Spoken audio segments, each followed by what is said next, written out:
ಬೆಳಿಗ್ಗೆ ಸೂರ್ಯ ಬರೋ ಮುಂಚೆಲೇ ನಮ್ಮ ಊರು ಎದ್ದಿರುತ್ತೆ. ಯಾಕಂದರೆ ಪೌರ ಕಾರ್ಮಿಕ ಈಗಾಗಲೇ ಕೆಲಸ ಶುರು ಮಾಡಿರ್ತಾನೆ. ಮಳೆ ಬಂದರೆ ನೆನೆದು ಕೆಲಸ ಮಾಡ್ತಾನೆ, ಬಿಸಿಲು ಸುಟ್ಟರೆ ಬೆವರಲ್ಲೇ ಕೆಲಸ ಮಾಡ್ತಾನೆ, ಚಳಿ ಕಡಿದರೆ ನಡುಗುತ್ತಲೇ ಕೆಲಸ. ಆದರೂ ಅವನ ಕೆಲಸ ನಿಲ್ಲೋದಿಲ್ಲ ಸಾರ್. ಇವರು ಕಸ ಎತ್ತೋರು ಅಂತ ಹೇಳೋರು ತುಂಬ ಜನ ಇದ್ದಾರೆ. ಆದರೆ ಇವರು ನಮ್ಮ ನಿರ್ಲಕ್ಷ್ಯ ಎತ್ತೋರು ಅನ್ನೋದು ಯಾರೂ ಯೋಚನೆ ಮಾಡೋದಿಲ್ಲ.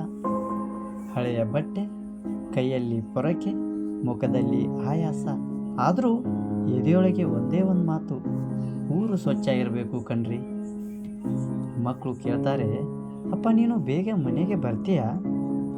ಅವನು ನಗ್ತಾ ಹೇಳ್ತಾನೆ, ಊರ ಕೆಲಸ ಮುಗಿದ ಮೇಲೆ ಮಗ. ಇವರಿಗೆ ರಜೆ ಇಲ್ಲ, ಇವರಿಗೆ ಹಬ್ಬ ಹರಿದಿನ ಇಲ್ಲ, ನಮ್ಮ ಆರೋಗ್ಯವೇ ಇವರಿಗೆ ಹಬ್ಬ ಸಾರ್. ನಾವು ಮೂಗು ಮುಚ್ಕೋತೀವಿ, ಅವರು ಅದೇ ದುರ್ವಾಸನೆಯಲ್ಲಿ ದಿನವನ್ನು ಕಳೆಯುತ್ತಾರೆ. ನಾವು ದೂರ ನಿಂತು ನೋಡ್ತೀವಿ, ಅವರು ನಮ್ಮ ಹತ್ತಿರ ಬಂದು ಕೆಲಸ ಮಾಡ್ತಾರೆ. ಒಂದು ದಿನ ಇವರು ಕೆಲಸಕ್ಕೆ ಬರದೇ ಹೋದರೆ ಆ ದಿನ ನಮಗೆ ಅರ್ಥ ಆಗುತ್ತೆ. ಪೌರ ಕಾರ್ಮಿಕ ಇಲ್ಲ ಅಂದರೆ ಊರು ಕೂಡ ಊರಲ್ಲ ಅಂತ.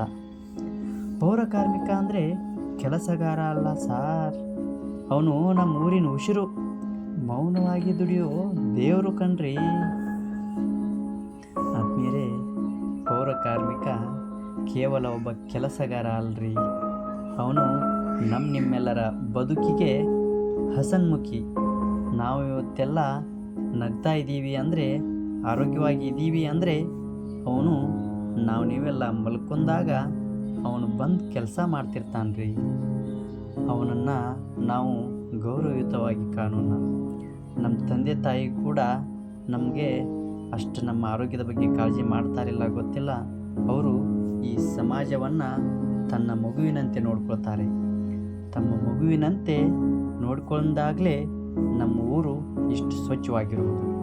ಅವರು ಹೊಲಸು ಒಂದು ಮೂಗು ಮುಚ್ಕೊಂಡಿದ್ರೆ ನೀವೆಲ್ಲ ಓಡಿನೇ ಹೋಗಬೇಕಾಗ್ತಿತ್ತು. ಆದರೆ ಸಮಾಜದ ಪರವಾಗಿ ಸರ್ಕಾರಕ್ಕೆ ವಿನಂತಿಸಿಕೊಳ್ಳುವುದೇನೆಂದರೆ, ನಿಮ್ಮೆಲ್ಲರ ಸ್ವಾಸ್ಥ್ಯಕ್ಕೆ ಕಾರಣರಾದಂತಹ ನಮ್ಮ ಪೌರ ಕಾರ್ಮಿಕರಿಗೆ ಗೌರವ ಸಲ್ಲಿಸೋಣ. ಅವರ ಜೀವನಕ್ಕೆ ಸ್ವಲ್ಪ ಬೆಲೆಯನ್ನು ತರೋಣ. ಅವರ ಸಂಬಳವನ್ನು ಹೆಚ್ಚಿಸಿ ಅವರ ಮುಖದಲ್ಲಿ ನಗುವನ್ನು ತರಿಸಿ ಅಂತ ನಾವು ಸರ್ಕಾರಕ್ಕೆ ಬೇಡಿಕೊಳ್ಳೋಣ. ಜೈ ಪೌರ ಕಾರ್ಮಿಕ. ವಂದನೆಗಳೊಂದಿಗೆ ಇವತ್ತಿನ ವಿಡಿಯೋವನ್ನು ಅಂತ್ಯಗೊಳಿಸೋಣ.